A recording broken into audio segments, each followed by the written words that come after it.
Good evening, my name is Matt Allen. Since sports have been around, the competitive nature of athletes has been pushed to the brink.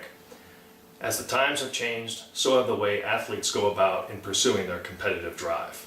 Performance-enhancing drugs, or PEDs, are looked down upon in baseball more so than any other sport. This is because baseball is seen as a wholly unchanged pastime since its inception in the 1840s. The game the star players of today are playing is the same game played by the legends of yesterday.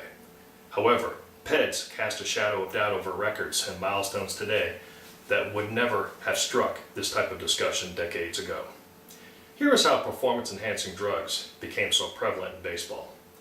PEDs can be traced back all the way to 1889 when Pud Galvin, a pitcher for the Pittsburgh Alleghenies, used an elixir of testosterone derived from other animals, most notably dogs and guinea pigs. In 1925, Babe Ruth, the legendary outfielder for the New York Yankees, tried to inject himself with an extract from sheep testicles. Steroids found their way into baseball in the 1970s. Tom House was the first player to openly acknowledge that there were 6 or 7 players per team experimenting with steroids and human growth hormone. During the 1980s, amphetamines became the drug of choice. Players of all ability were using them.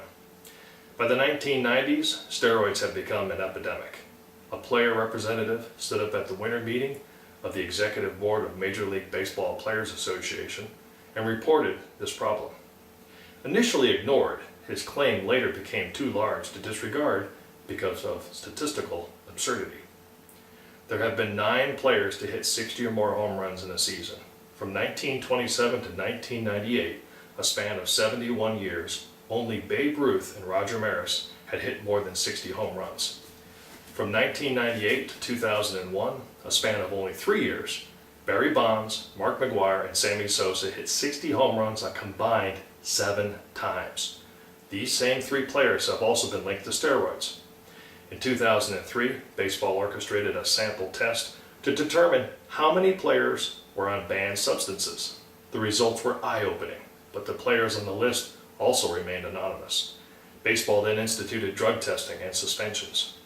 As the steroid craze has died down, other PEDs have become more popular. This past off-season, the Major League Baseball and players' unions agreed to random in-season human growth hormone testing as well as testosterone testing.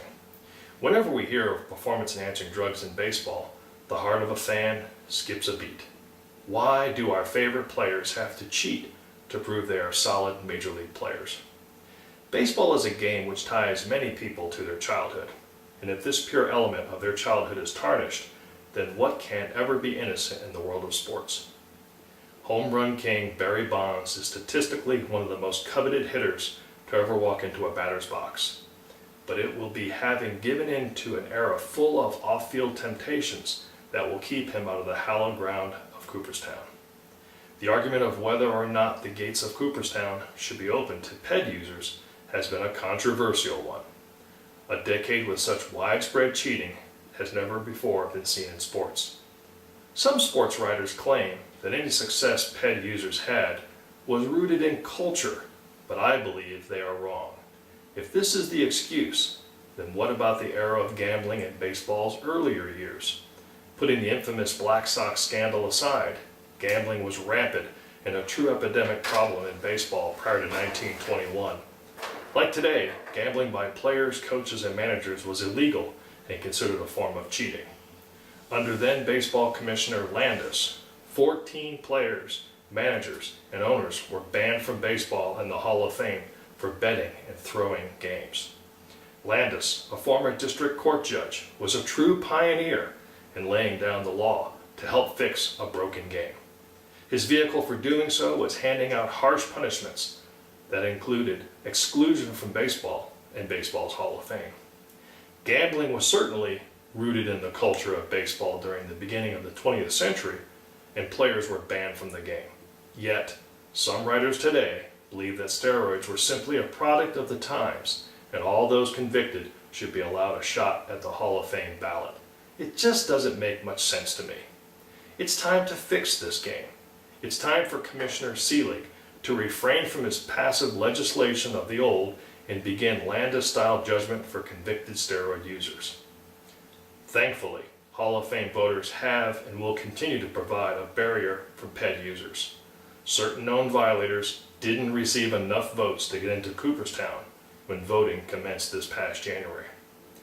As sanctions for PED users gets tougher, testing gets stricter, and the steroid era dwindles down to a mere few instances, I believe we'll see these prominent PED users of the steroid era begin to fade away from the ballots and conversation entirely. PED users will continue to receive votes, but it'll never be enough. The debate has turned into an almost political argument of integrity versus proportion, and right now, integrity is winning. Thank you.